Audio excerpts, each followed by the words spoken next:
안녕하세요. 저는 231페이지 신비적 모더니즘부터 그 다음 장인 안티미메시스까지 크게 모더니즘 시기에 회화랑 조각을 아우면서 설명하는 부분을 발표하기로 했는데요. 저는 일단 이 장에서 가장 중요하게 여기는 자연에 대한 배제 그리고 종교성에 대해서를 중심으로 이끌어 갈게요. 일단 제가 의무적으로 표현 나눈 건데 신비적 모더니즘이란 파트에서는 회화를 주로 다루고 안티미메시스라는 장에서는 조각을 주로 다루거든요. 그 중에서도 그 모더니즘에서 그 회화의 추상주의, 다다이즘, 초현실주의, 입체파 이렇게 회화로 나누고 조각에서는 그 모더니즘 조각의 초기부터 말기까지를 다루게 돼요. 그러면 먼저 추상주의부터 나가도록 할게요. 칸딘스키에 대해서 혹시 충분히 아시죠? 아세요? 네. 물어봐요. 그냥 그림 몇 개만 그럼 보여주고 하는 거 나을 것 같아요. 그렇죠? 네. 아이고, 부르를 이건 아니고. 잠깐의 스케일. 아니야 이건. 수채화로 처음. 네, 수채화 그 추상화가 유명하죠. 그냥 칸딘스키도 나오지? 가생이닷컴. 후왕 미로인가요? 천천히. 네. 오케이. 뭐가 안 나와. 천천히. 나왔어. 칸딘스키치. 칸 지금 약간 그 키보드가 이상한 것 같은데. 정말? 맞구나. 네. 칸딘.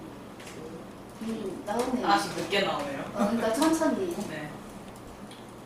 그냥 뭔가 미술에도 우리 화장실 경대 네. 화장실 그런 거 있죠. 이런 식으로 맨 처음에 추상주의를 얘기할 때 빼놓을 수 없이 말하는 사람인데요. 네. 둘 하나만 키자. 그래. 불. 하나만 안 돼. 괜찮아요. 칸딘스키에 대해서 일단 칸딘스키의 사람에 대해서 설명을 해드릴게요. 칸딘스키는 이 책에서 나왔다시피 그러니까 처음에 되게 엘리트적으로 법대 같은 데서 졸업을 하고 그런 엘리트의 그럼 어쩌면 부르주아일 수도 있는 그런 쪽에서 일을 하는 사람인데 미술을 배우기 위해서 30살에 미넨으로 떠났어요.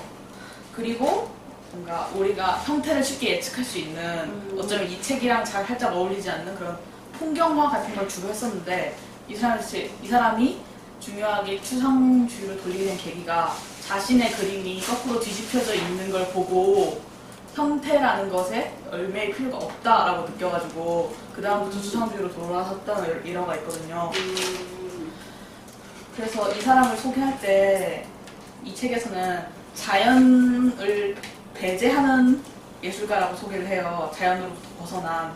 그리고 그거 사실 대부분의 모더니즘 아티스트들이 이런 식으로 자연을 배제하려고 굉장히 많이 노력을 하거든요. 칸딘스키도 그렇고 몬드리안도 그렇고 이런 식으로 많이 자연을 배제하려고 하는데 여기 233페이지에 보면은 맨 밑에 별로 돼 있는 거 한 번만 읽어보시면 추상미술은 자연과의 관련을 배제하는 것이 아니라 오히려 그 반대로 자연과의 관계를 더더욱 강화하고 전보다 더 밀접하게 하는 것이다 라고 말하거든요.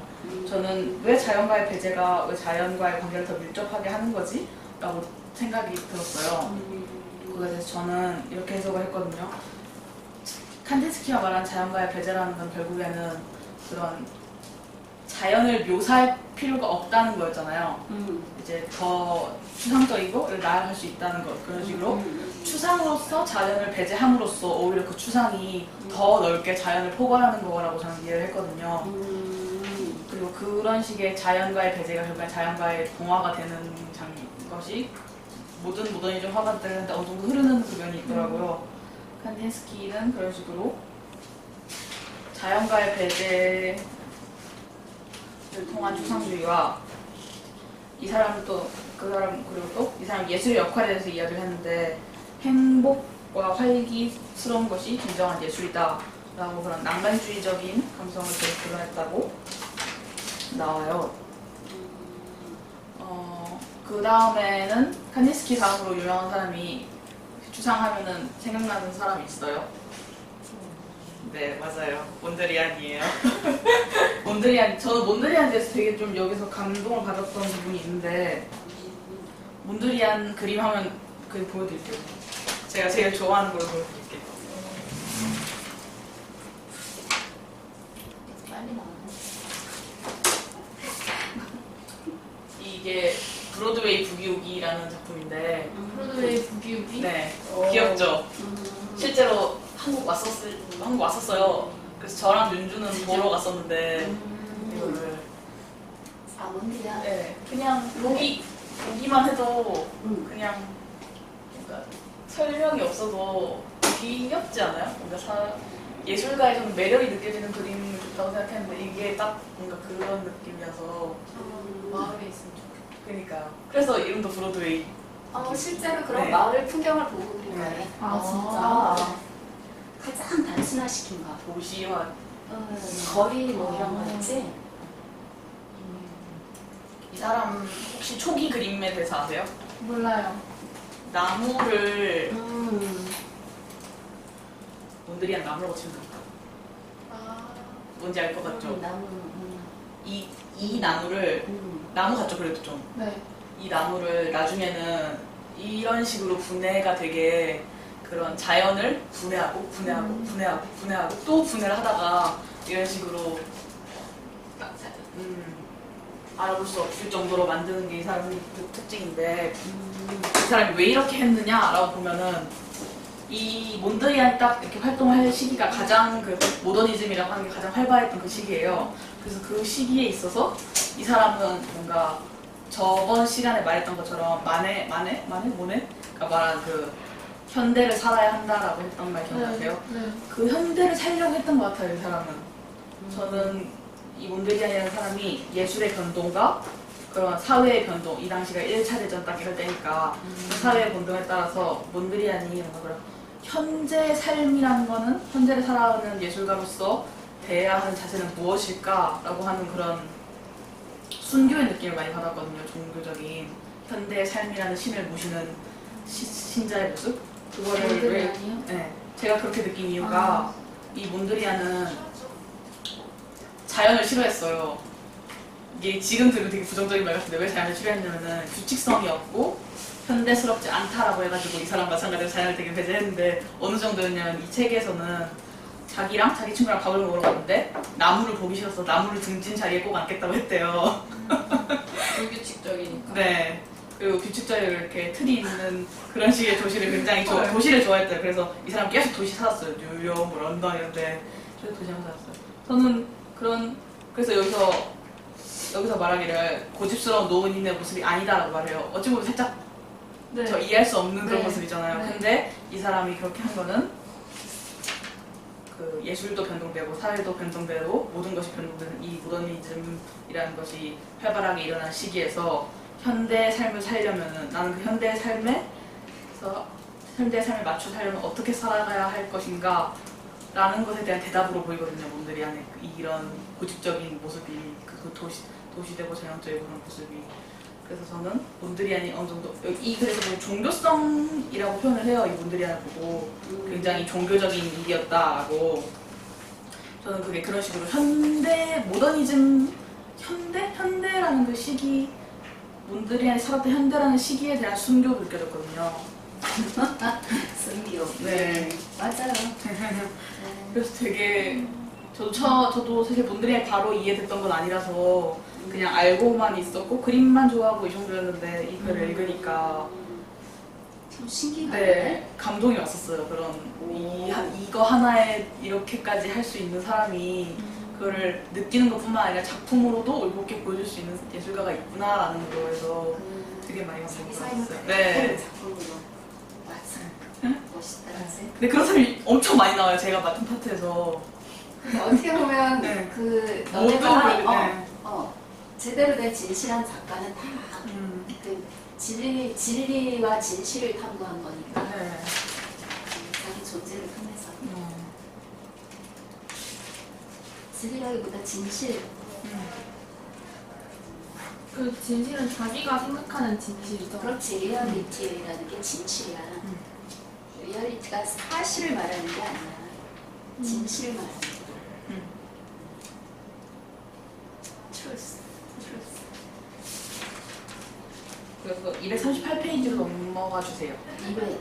잠깐 기다려. 48이요? 38이요.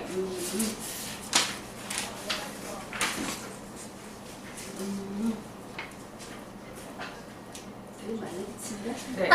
예. 오드리아는 끝났어요. 아, 끝났어요? 네, 그 정도까지인 것 같고 그 다음에는 말레비치라는 작가가 나오는데 말레비치라는 그 전에 보면은 칸디스키가 한 말이 있거든요. 여기 보면은 네? 아니 맨 첫 줄에 관객들이 할 수 있는 그의 작품을 경험하는 것밖에 없었다 이런 거 있잖아요. 경험밖에 없었구나. 네. 그냥 뭐라고 할 수가 없었어. 네. 맞아요. 그래서 입이 그냥 다물어졌어. 이게 저는 모더니즘스러운 거라고 생각을 했거든요. 정답이 아니라 정답이라는 게 있는 게 아니라 더 넓어질 수 있는 그런 경험의 위치에 있다고 생각해서 저는 그래서 이게 되게 좋은 말인 것 같아서 여러 가지 칸디스키 이전의 사람들은 그림하면 다 형태가 있었잖아요. 네, 인상파도 형태가 있었고 근데 칸디스키가 부터 네. 막 이래놓은 걸 갑자기 봤을 때 이게 뭐지 했을 거 아니야. 그럼 칸디스키가 세상에 듣지도 보지도 못한 거를 보고 이게 뭐지 그랬어. 최초지. 미술사에 나온 사람은 다 최초야. 최초의 사람들만 나오는 거야. 근데 그들이 살아생전에 영광을 누린 사람은 극소수야. 최초를 가는 사람은 영광을 스스로 잊지 못하는데 나중에 이렇게 긴 영구적인 영광을 잊고 신기하지 않아? 네. 조금 아이러니야. 저기 칸디스키를 지나가기 전에 여기 그 앞에 페이지에 예술에서의 정신에 관하여라는 그 책 이름이 나와. 몇 페이지? 235페이지 중간에 예. 예술에서의 정신에 저 이거 관하여. 여쭤보고 싶었어요. 이 책이 무지무지 중요한 책이야. 그리고 저기 선생님은 젊었을 때 읽었는데 다 기억할 수가 없는데 그 예술에 있어서 정신적인 것에 대하여 이렇게 제목을 붙여서 보통 말했었는데 지금 정신에 대하여 이렇게 나오네. 그게 그거겠지. 근데 그 이전의 미술은 대상성이 있었어. 항상. 그치? 방법론이 바뀌어도 칸디스키 이전에는 정신 자체를 이렇게 그림으로 그리려고 하기보다는 어떤 주제, 스토리, 무슨 그 목적이 있는데 그 목적 대상이 항상 가시적인 거였다고.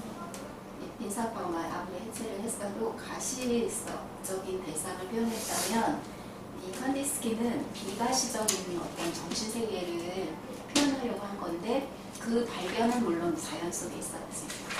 그림이 거꾸로 서가지고 빛이 짱하니 저런 식으로 왜 어느 날 밖에서 들어왔는데 저렇게 자기 그림 한 일부가 빛이 짱하니 비치는데 순간적으로 눈이 휙 트인 거지. 이전에 의식 못했던 눈이 새로운 눈이 트이면서 감동을 한 거잖아.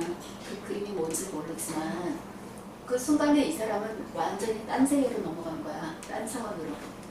그러면서 그 다음에 전혀 새로운 독자적인 추구를 시작했고 그걸 이론으로 썼는데 칸디스키가 머리가 되게 좋은 사람 같으니까 이 예술에 있어서 정신적인 것에 대하여 이 책이 분량은 요만큼 되게 페이지면 요보다 좀 작은 책으로 읽었거든.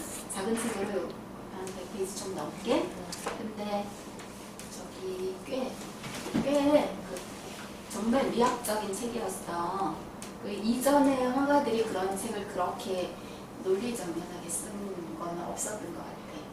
그러니까 굉장한 사람이지. 그치? 네. 그래서 예술에 있어서 정신적인 것에 대하여는 대학교 가면 꼭 읽어봐. 1차로. 네. 근데 저는 여기서 예술에 대한 정신을 알고 책에서 보면은 바로 밑에 줄에 알아? 과거와 현재의 내적 본질 유사성이 미래의 실을 보여줄 것이라고 주장했다라고 어디요? 235페이지요. 아까 다시 예술에서 아, 어디서? 네, 235페이지에서 음, 보이세요? 그 반 바뀌는데 전에서 다섯 과거와 번째 줄에서 현재의 과거와 현재의 내적 본질의 유사성이 미래의 실을 보여줄 것을 주장했다라는 게 멋있는데 아니, 어렵지. 네, 저는 이거를 과거와 현재에서 흐르는 그러니까 잘 보이진 않지만 본질로서 흐르는 것이 그 본질을 알면 미래를 알 수 있다라는 걸로 해석이 됐는데 그게 맞아요? 맞아. 그리고 정말 본질 중에 더 본질적인 거, 가장 본질적인 걸로 추구해 들어가면 네. 그게 시대 아무리 바뀌어도 영원히 흐르는 거야. 변함없이. 그 본질이 뭐냐를 추구하는 거지. 어떻게 보면. 근데 시대가 바뀌면서 시대의 옷을 입으면서 그 형식이 자꾸만 바뀌어가는 거지. 사람들이 자꾸 파가 바뀌잖아. 네. 시대의 옷을 갈아입는 거야. 그래. 질문 하나만 해도 이게 좀 어려운데 이 본질이라는 단어가요. 무슨 본질은 단어예요? 네. 그래 본질이 굉장히 어려운데 네. 예를 들면 본질은 근본 소스에 해당하는 게 본질이야. 본질 소스. 그러니까 예를 들면 뭐라 해야 되나 사람마다 다르게 보이고 뭐 성격도 다르고 막 다르게 겉으로 드러나잖아. 근데 그런 거는 본질이라고 하지 않고 네. 겉으로는 다르게 보여도 사람마다 보편적으로 갖고 있는 어떤 인간성이라는 거 있잖아. 동물과 차별되는 인간성. 그런 거는 개개인의 성격 차이보다 훨씬 본질적인 거거든. 네. 네. 가장 보편의 요소 있잖아, 요소. 네. 그게 본질이라고 하는 거야. 그리고 그러면은 그럼 인간성이 그러니까 사람과 사람 간에 비교되는 성격보다 네. 사람과 다른 생물체와 비교되는 그 인간성, 구별되는 인간성이 훨씬 그 아주 보편적인 본질에 해당한다면 네. 그 다음에 사람이 갖고 있는 어떤 생명성, 네. 인간성 중에 어떤 생명성이 있지. 네. 그런 생명성은 예를 들면 사람이 갖고 있는 몸, 살아있는 몸보다 훨씬 본질적인 거는 생명력이잖아. 생명성. 네. 네. 그치?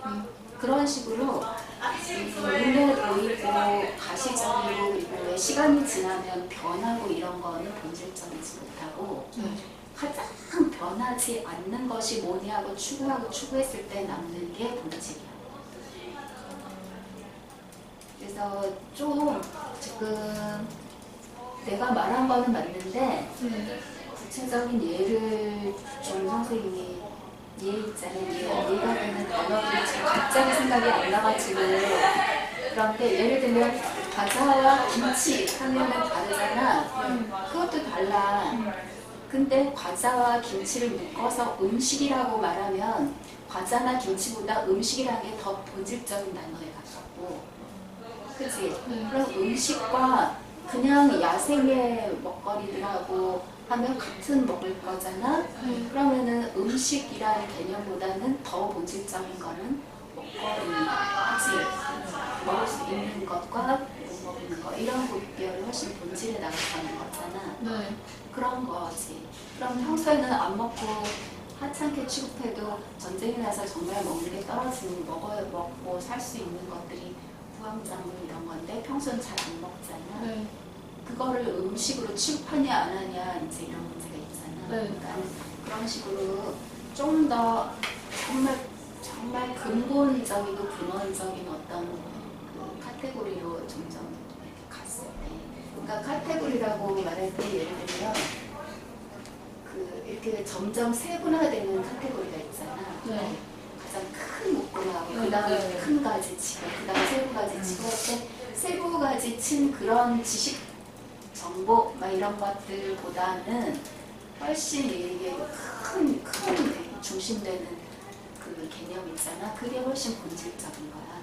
그러니까 그렇게 해가지고 결국에는 생명체가 동물체냐, 뭐 식물체냐, 인간이냐, 뭐 분류가 일어나고 각각 또 여러 가지 분류가 일어나잖아.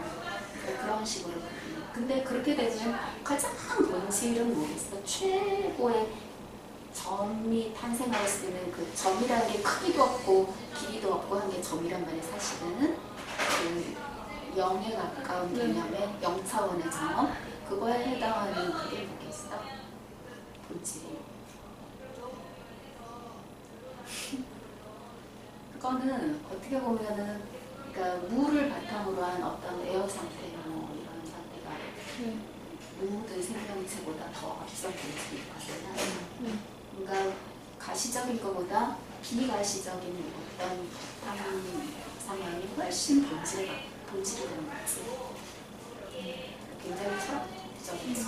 근데 지금 본질이냐 현상이냐를 따질 수도 있고 무엇이 더 본질적이냐에서 더 본질적이고 덜 본질적인 거를 구별해서 따질 수도 있어요. 알겠어? 네. 가끔 이것도 얘가 내 지금 물체로만 얘기했는데 희경이가 가끔 나한테 뭐라고 하는 아니 희경이가 자기 보고 뭐 자기 크다 그러고 몸치 크고 어쩌고 너 몇 번 나한테 네. 그랬잖아. 네. 근데 그게 나는 내가 왜 잘못했는지 모르겠다 그러고 그랬잖아. 네. 거기에서 내가 볼 때 그건 본질적인 문제가 아니니까 하찮은 문제인데 얘는 자꾸만 부르르부르 그랬단 말이야. 네. 근데 너는 보다 본질적인 거 중요한 거에 포인트를 못 맞추고 이제 이전에 어떤 상처나 아니면 자기가 좀 못 벗어났던 어떤 문제 있잖아. 그걸 가지고 이제 너는 화를 냈던 건데 선생님은 내가 만약에 너와 같은 수준으로 본질을 못 봤다면 그때 부딪혔을 거 아니야. 무슨 말인지 알아? 네. 근데 더 본질적인 거를 봤으니까 너를 이해하면서 기다리면서 또 대화도 하고 이게 됐던 거지. 이해가 돼? 네. 본질을 보는 거는 달라 시간. 네. 그걸 믿어야 돼. 그, 항상 그렇다 해. 내가 시간이 있으면 앞으로도 기회가 있으면은 그 좀 더 본질적인 거와 현상에 관한 거 단어를 한번 추출을 해서 네. 이렇게 좀 금방 알 거야. 지금 좀 추상이야. 네. 희경아 이제 네가 해라. 네. 네. 그리고 제가 몬드리안에 대한 설명 꼭 나올게요. 네. 갑자기 말레이시아 넘어갔는데 네. 243페이지로 넘어가시면 43년. 네. 243페이지에 첫 번째 단락 끝날 때 결국 충실하고 극단적인 모더니스트 몬드리안에게는 주관성이 전부였다라는 말이 나거든요. 네. 보이세요? 네. 근데 이 부분도 저 사실 이 책에서 계속 자연과의 배제랑 같은 말인데 다른 단어를 사용하고 있는 게 뭘까라고 계속 생각을 했었는데 이것도 그 중에 하나인 것 같아요. 저는 몬드리안이 그런 자연을 배척하는 이유 중에 하나가 더 있는데 그게 바로 자기 내면에서 뭔가를 찾으려고 했던 그런 문제이기 때문이거든요. 몬드리안이. 그래서 결국엔 이렇게 지성적이고 진보적인 이 세상 속에서 그것을 자연 속이 아니라 결국 자신의 내면 속으로 들어가서 더 깊은 걸 찾아야 된다라고 몬드리안은 생각했기 때문에 저는 더 주관성으로 들어갔던 것 같아요. 몬드리안은. 예, 맞아요. 맞는데 아까 그 칸디스키가 자연을 배제했다 그러는 거는 네. 자연의 겉모습, 현상적인 걸 배제한 거 아닌가? 네, 그래서요. 그렇지? 네. 밖으로 보이는 거. 봄, 여름, 가을, 겨울이 지나면 왜 바뀌어가잖아. 그러니까 그런 묘사되었던 이전 시대의 겉모습으로 맞아. 묘사되었던 자연을 배제한 배제했던 거야. 네. 그 대신에 자연성, 자연의 속성, 어떤 그 속에 내재해 있는 어떤 그 본질적인 속성, 그걸 추구를 하지 않는 네. 네. 그래서 내면 여기서는 그 책에서 저는 뭔가 예술가의 내면이라고 표현되기도 하고 맞아요. 작품으로 표현되기도 하고 그런 것 같아요. 맞아요.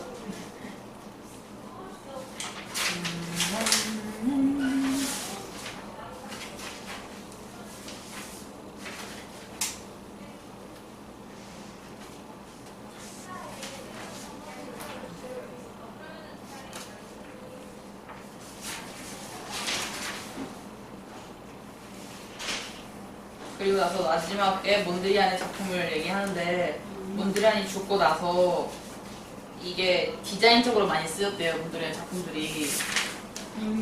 246페이지예요. 그래서 여기서 왜 그런 사실 이 당시에는 그렇게 환영받던 묘사하는 미술이 아니었는데 이제는 대중들 속으로 들어온 디자인의 요소까지 된 거잖아요. 몬드리안 그림이 몬드리안이 죽고 나서. 그게 여기서는 그 몬드리안이 새로운 것이고 변화된 것이고 본래의 그런 묘사하고 그런 그림이 아니었다는 이질적인 느낌이 있었는데 이제 그렇게 몬드리안이나 칸디스키, 말레비치 이런 사람들이 시도함으로써 그것은 더 이상 이질적인 것이 아니고 오히려 새로운 것이고 조금 있으면 곧 자리 잡을 그런 것으로 됐기 때문에 이질적인 느낌이 사라지니까 그것이 바로 이렇게 상업성으로 들어갈 수 있었던 거라고 생각이 들었거든요. 그래서 제가 이 책 전체적으로 보면은 살았을 때 그랬으면 부자로 살았을 거예요. 대부분 못 끌어주고. 그래, 너무 앞서가. 네. 그래, 맞아. 네. 그리고 이런 사례를 기억해 주세요. 제가 마지막에 정리할 말이 있으니까. 네. 네, 기억할게요. 네. 그리고 그 다음 파트인 무정부주의자랑 권위주의자 나갈게요. 네. 무정부주의자랑 권위주의에서는 다다이즘에 대해서 얘기를 해요. 말레비치로 말레비치 몇 줄 안 나와서 생각을 하는데 말레비치도 해드릴까요? 네. 말레비치 아까 그림이 네, 제가 지금 순서가 좀 그래가지고 시간을 그래서 아니에요. 해요. 236페이지, 237페이지? 네, 그림이 나와요. 절대주의라고. 말레비치는 일단 자신의 작품에 보통 작가 본인이 무슨 주의라고 붙인 경우가 없잖아요. 후대 사람들이 역사서로 저술을 할 때 무슨 주의라고 하는 게 대부분인데 이 사람은 자기 스스로의 그림을 절대주의라고 했어요. 그 이름에서 예측할 수 있듯이 자신을 신으로 여겼거든요. 근데 왜 여기서 자신을 신으로 여긴 이유에 대해서 나오거든요. 여기 보면은 6번째 줄에 1913년에 흰색 정사각형 안에 김정생 정사각형을 그려넣어 전시했고 5년 뒤에는 흰색 정사각형 안에 농담만 서로라는 흰색 정사각형을 기울어지게 그려 그 선동적인 전자로 뛰어넘었다라는 부분이 있거든요. 보이세요? 다음 페이지. 238호 밑에 줄 밑에 13개. 이건 뭔가 옛날에는 보는 관객이 이 미술이란 예술에 죽었다면 지금은 이 작가의 의도라고 이 작가의 힘은 그 힘이 뭔가 작가의 힘이 이제 관객을 지배할 수 있는 정도까지 온 것 같아요. 흰색 정사각형 안에 작은 흰색 정사각형을 넣고 이건 예술이라고 하니까 그리고 그 예술하고 이게 조형적으로도 사실 좀 시각적인 눈이 좋아야 볼 수 있는 작품이었대요. 그러니까 이제 나 시력 나빠서 못 보겠어요. 내 그림은 그러니까 그 정도의 능동성을 관객한테 감히 요구할 수 있었던 거죠, 예술가로서. 그냥 맞아요. 그래서 여기서 말레비치가 되게 의의가 있다라고 말을 하거든요. 능동성을 유도하는 거. 네. 그러니까 그림 한 장으로 감히 어떤 사람의 행동을 유도할 수 있다는 게 자신의 신적인 존재고 절대주의다라고 말하는 거 아닐까요? 그래서 이 사람도 감각과 감정을 굉장히 무기로 놨대요. 그런 미술로서 줄 수 있는 뭔가 이론적인 거 다 역사적인 거 다 이렇게 위로 놓고서라도 감정과 감각, 감수성 그런 거를 되게 많이 표현하고 싶어 했던 그런 예술가라고 말을 해요. 넘어가도 될까요? 그 다음에 무정부주의자와 권위주의자에서 다다이즘에 대해서 얘기할게요. 247페이지인데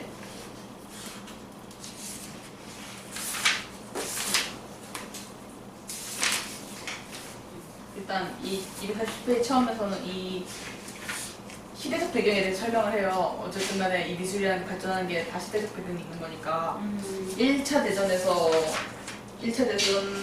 발발하고 그리고 사람들이 혼란에 빠져 있을 때 그럴 때 다다이즘이 딱 상시가 되거든요. 이때 이 시기가 전쟁이니까 죽이고 싸우고 미워하고 증오하고 이럴 때인데 그때 반예술 운동이라고 불리는 다다이즘이라는 게 출현을 해요. 이게 무슨 말이냐면은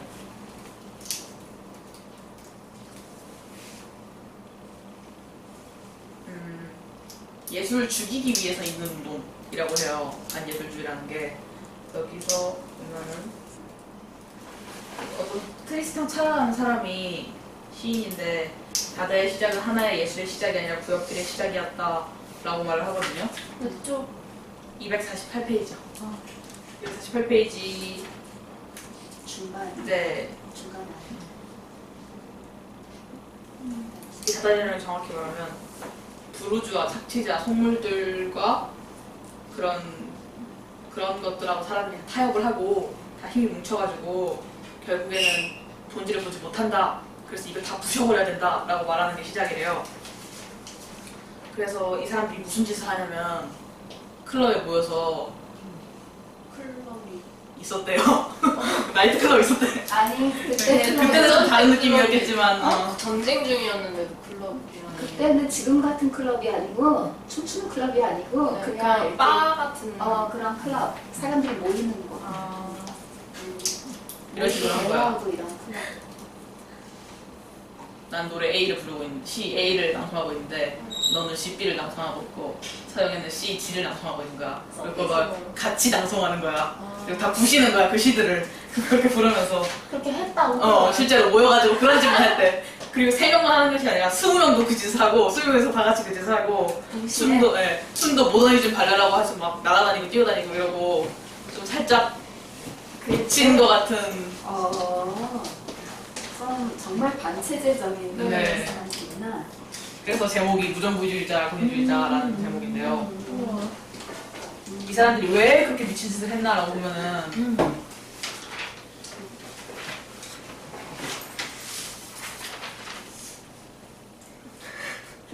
되게 맞아, 귀여워. 이 사람들이 뭘 알고 그랬겠어.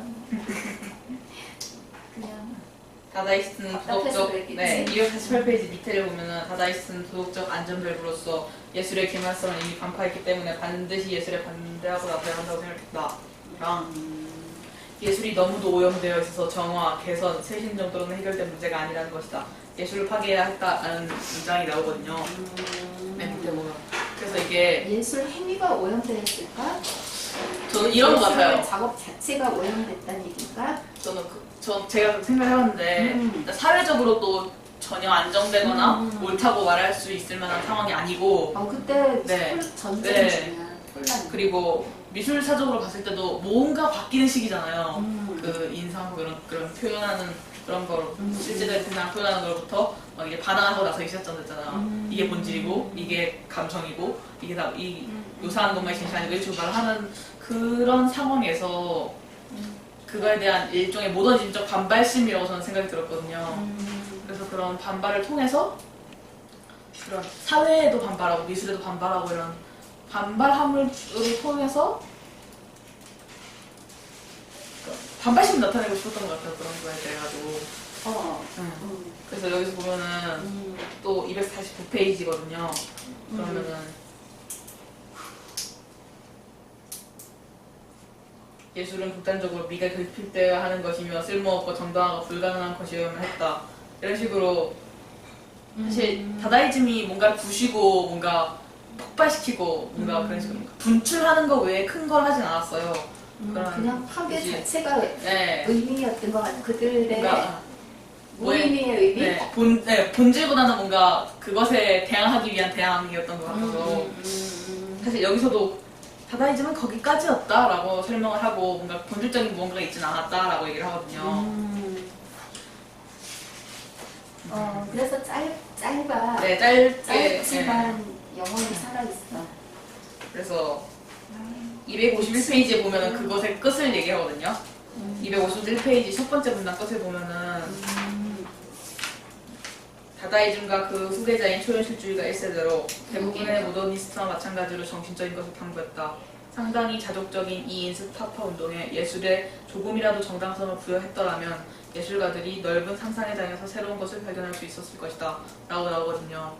그래서 저는 이 문장이 다다이즘 한계와 끝을 얘기하는 문장을 생각해봤어요. 그 이상 다가가지 못했다?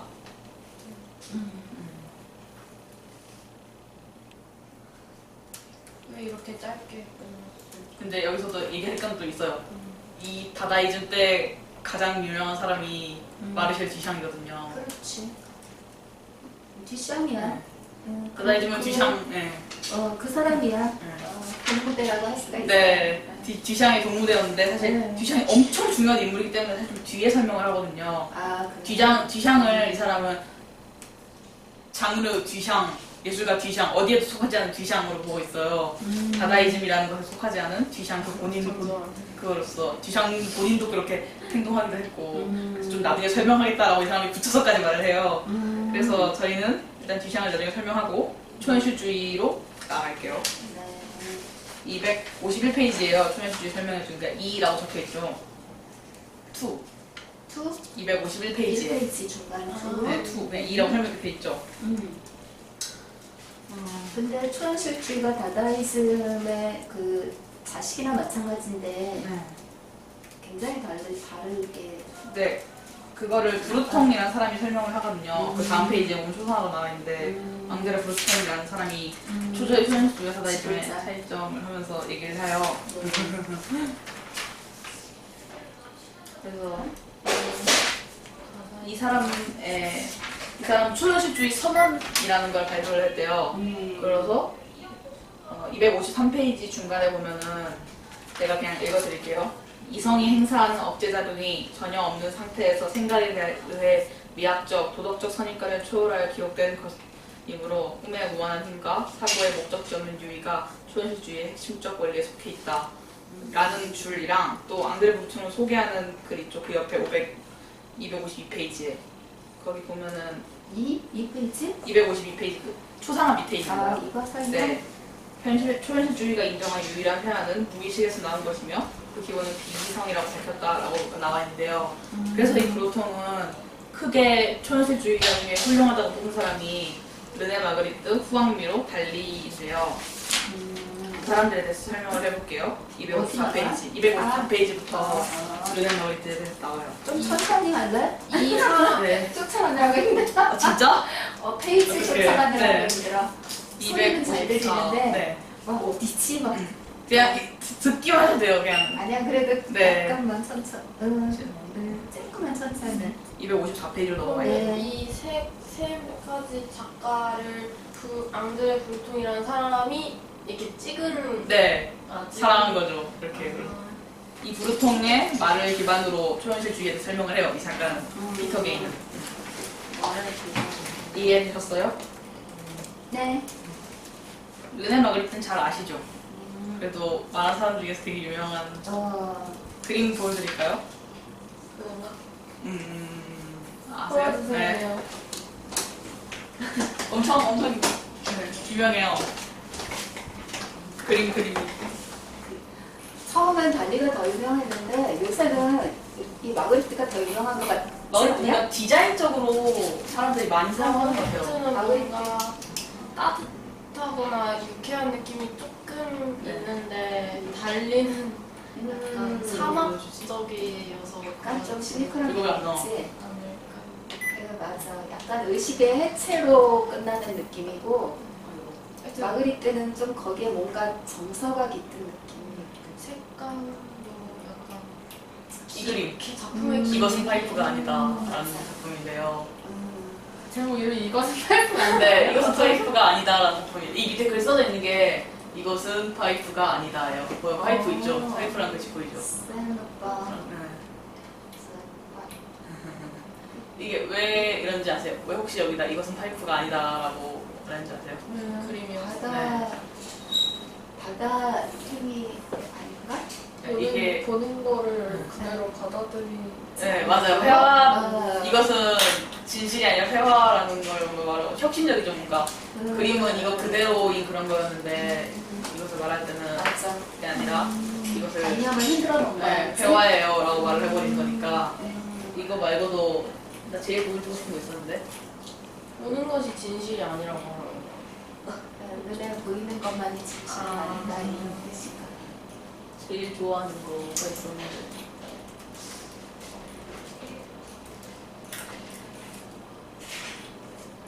안 보이네.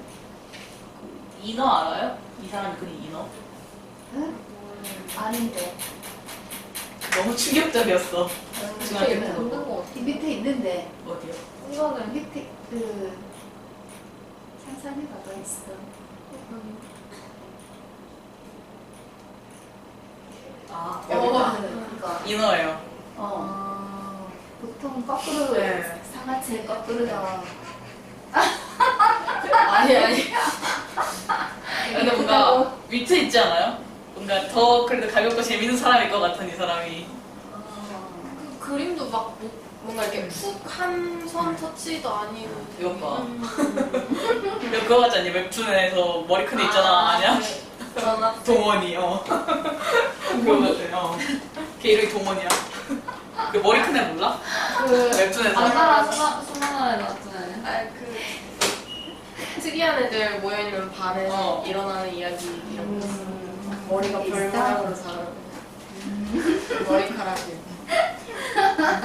재밌겠다. 정말 희한한 게 다 있고. 우선 여기서 여기 맨 처음에 르네가 어떻게 이런 그림을 시작하게 됐는지가 나와요. 254페이지에. 그래서 첫 번째 문장 끝나는데 보면은 벨키리코의 대담한 사랑의 노래의 복제품을 보게 된 순간이었다. 아폴로 석고상이 거대한 공장작과 함께 광고판에 함께 걸려있는 그림이다. 어디야 도대체? 254쪽 254 마지막 문단에서 네 번째 줄에서 벨키리코. 네. 그는 감동에서 눈물을 흘렸고 그 순간 갑자기 미래가 열렸다. 이제 그는 피상적 실체들의 모습을 충격적 조합으로 표현하게 됐다. 저는 르네 마그리트랑 칸딘스키가 표현하고 있는 그 주의 이런 그림의 그런 건 달라도 이때 경험한 건 같아 보였거든요. 그런 본 충격? 그 한 충격이 확 사람을 네. 삶을 바꿔놨지. 정말 우연적인데도 그 의식을 네. 바꾸고 삶을 바꿔버렸지. 딴 사람을 만든 거야. 네. 그래서 이게 우연이잖아요. 어쩌면 칸딘스키가 그 부분을 이 길을 우연이야. 지나가지 않았으면은 못될 수도 있는데 우연이야. 저는 그래서 옛날에 원장쌤이 저희 그 책 뭐지? 사사키? 네, 사사키 학사로 책 할 때 그 뭔가를 하고 뭔가를 이뤄내고 유명한 사람이 되고 그렇게 되는 사람이 되는 것이 인류 의식의 어떤 뭉쳐진 것이 터져서 그 사람한테서부터 나온다고 했잖아요. 한순간에. 네, 우연적인 건 굉장히 우연적인 걸 수도 있다고 어. 그거를 느꼈어요. 이걸 통해서. 그게 영감이라는 거야. 네. 한순간에 영감을 받아서 그러니까 논리와 이성과 공부 막 되게 열심히 하고 막 연구해서 되는 네. 그런 것도 있는데 네. 예술은 정말 예술이나 과학적인 발견은 그걸로는 안 돼. 그걸 뛰어넘은 또 다른 그게 있더라고. 네. 사람이 바뀌어.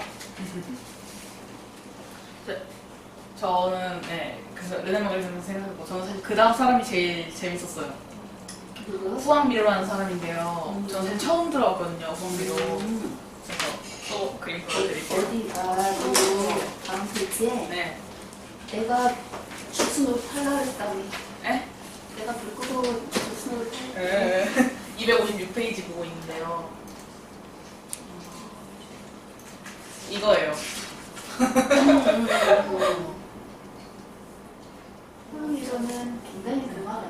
그러니까 칸딘스키 같기도 하고 근데 좀 다르지. 네 이런 그림인데 그 당시로서는 되게 혁신적이었을 것 같지 않아요?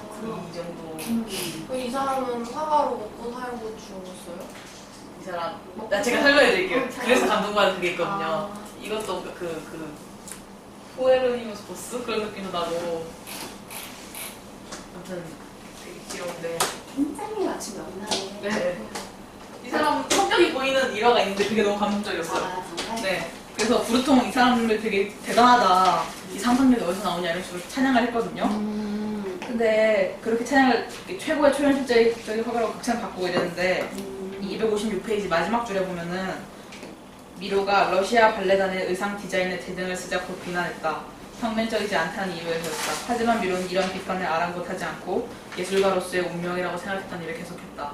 그에게 명령을 내릴 수 있었던 건 자신의 상상력밖에 없었다. 라는 와우, 구절이 나오는데 멋있는 말이다. 진짜 진짜 너네 이건 품고 가라. 그러니까 진짜 저는 누가 너네한테 명령을 내릴 수 있어. 없다. 이게 이 정신이 피카소한테서 보이거든요. 이 뒤에 보면은. 그래서 저는 이게 아, 세계의 예술가들은 다 이래. 네, 그래서 저는 뭔가 자신을 믿은 거야. 어쩌면 그런 발레단의 디자인이라고 하는 게 자신을 믿으라고. 네. 디자인 발레단 옷을 디자인한다고 하는 게 어쩌면 좀 더 이렇게 좀 더 세상에 소속되는 일일 수도 있다고 해서 배제할 수도 있을 수 있잖아요. 아 내가 조연출적인 화가인데 세속적인 이렇게 세속적인 걸 내가 어떻게 해라고 할 수 있었는데 이 사람은 그냥 자신의 상상력이 그쪽에 뻗칠 수 있다는 이유만으로 그냥 아무런 것 미련 없이 그냥 버리고 간 거잖아요. 저는 그게 너무 대단해 보여서 네. 그래. 그래. 굉장한 것 같아요. 다른 사람들한테 피해를 주거나 그 무리를 일으키는 뭔가 아니라면 주저할 필요가 없어. 그렇지 않아? 네. 네. 오직 판단 기준은 악의적이면 안 되잖아. 네. 누군가한테 피해를 네. 주는 건 안 되잖아. 자기 성공을 위해서. 그것만 아니면 그리고 그 다음은 그 불통이 말한 마지막 예술가고 조연출 화가인 달리에 대해서 설명을 해줘요. 257페이지부터. 난리. 그러면서 처음부터 화가로서 달리의 입지는 매우 훨씬 약하다. 이러면서 조지 오웰 그 사람 맞죠? 동물농장이랑 1984 쓴 사람 소설가예요. 조지 오웰이라는 사람이. 서영이 어느 페이지는 찾았어? 257페이지. 정말 찾았지? 7페이지. 7페이지. 화가로서의 달리의 입지는 훨씬 약하다 보여요. 네. 그래서 선생님도 찾으셨어요? 아니 그냥 대충 보는 거 나오게. 257페이지에 화가로서 달리의 입지는 네. 조지 오웰은 일찍이 그를 제대로 이해하고 이렇게 평가했다. 달리에게 있는 것 두 가지는 그림 그리는 재능과 지독한 에고이즘이다 라고 하거든요. 에고이즘. 에고라는 게 뭔가 저도 정확히 알지는 못하지만 자기중심적. 자기중심성이 에고이즘이야. 네. 그 소리가 고뇌하고 그런 걸 다 통틀어서 말하는 고뇌하고 이거는 에고이즘이라고 안 해. 뭔가 좀 부정적인 부정적인 거예요? 에고이즘은 긍정적인 저기는 아니야. 부정도 긍정도 아니고 조금 에고이즘은 지독한 개인주의적이라고 말해야 되겠지.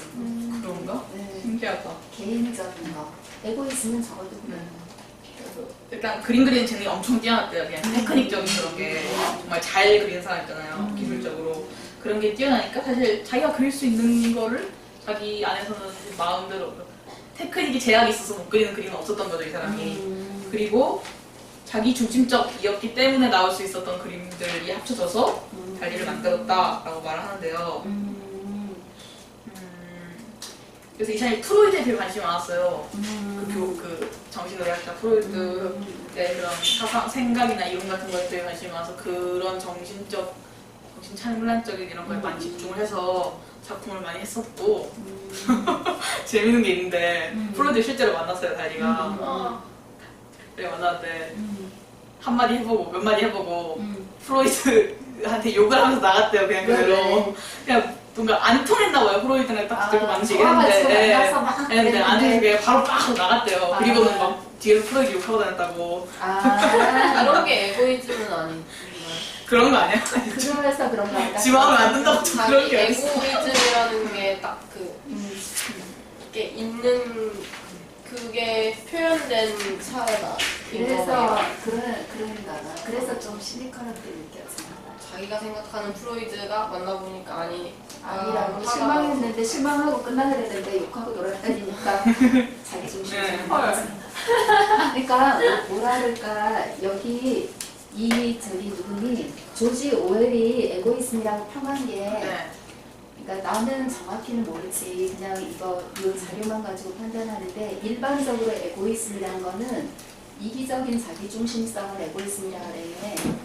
근데 이 조지 오웰이라는 작가가 그런 심리학적인 용어를 제대로 다 알고 썼을지. 왜냐하면 에고란 말이 프로이드로부터 많이 쓰게 된 말이거든. 에고, 슈퍼에고, 이드 뭐 이런 거.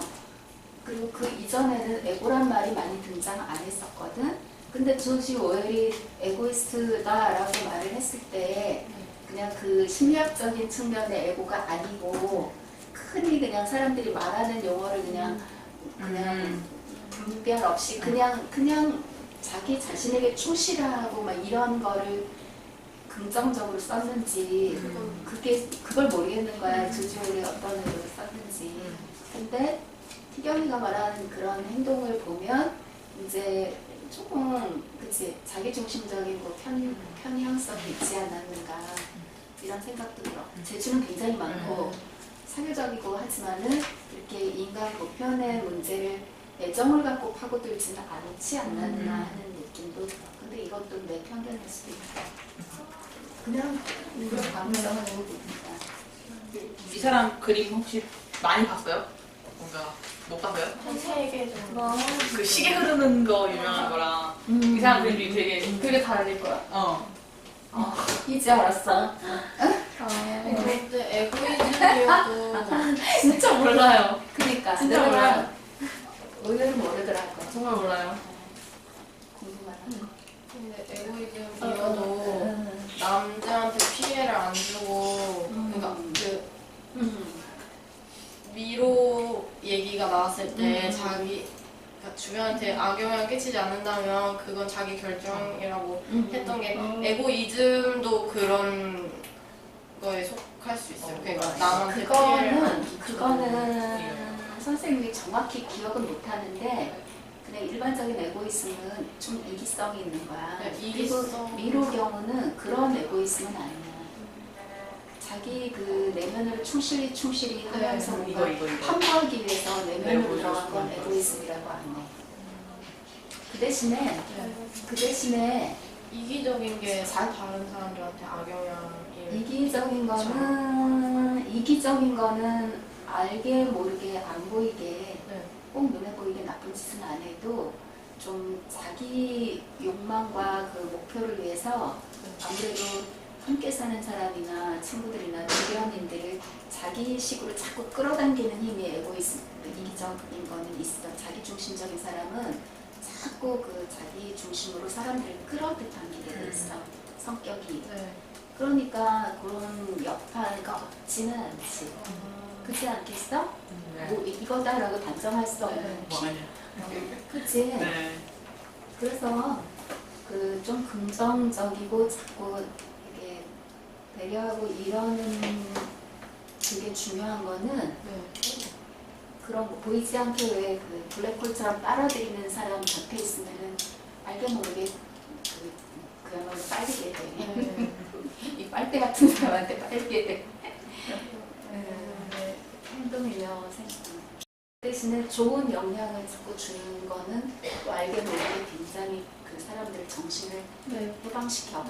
왜 자기가 몰라서 끙끙대고 고민하고 이런 거를 예를 들면 내가 가끔 가이드 했을 때 눈에 그러면서 조금 시원해지는 일이 혹시 한두 번 있었다면 그때 정신이 그 차원에서 이렇게 껍질이 벗겨지면서 해방되는 거거든. 그 부분은 그러니까 그런 게 하나로 끝나지 않고 그게 이제 해방된 사람은 주변에 또 그만큼 내가 역할을 하는 게 알게 모르게 또 그 열린 역할을 하기 때문에 굉장히 좋은 거야. 눈에 보이는 것만 가지고 자꾸 판단하면 안 돼. 얘기해봐, 시경아. 이 그림이 저는 달리그림 처음 본 달리그림이 이거였거든요. 그 시계 그림이 아니라 학교에서 배웠었는데 뭔가 그 전까지 뭔가 실체가 있는 것에 대해서 묘사를 하긴 했는데 이게 뭔지 모르겠고 뭔가 이렇게 우아한 그림은 아니잖아요.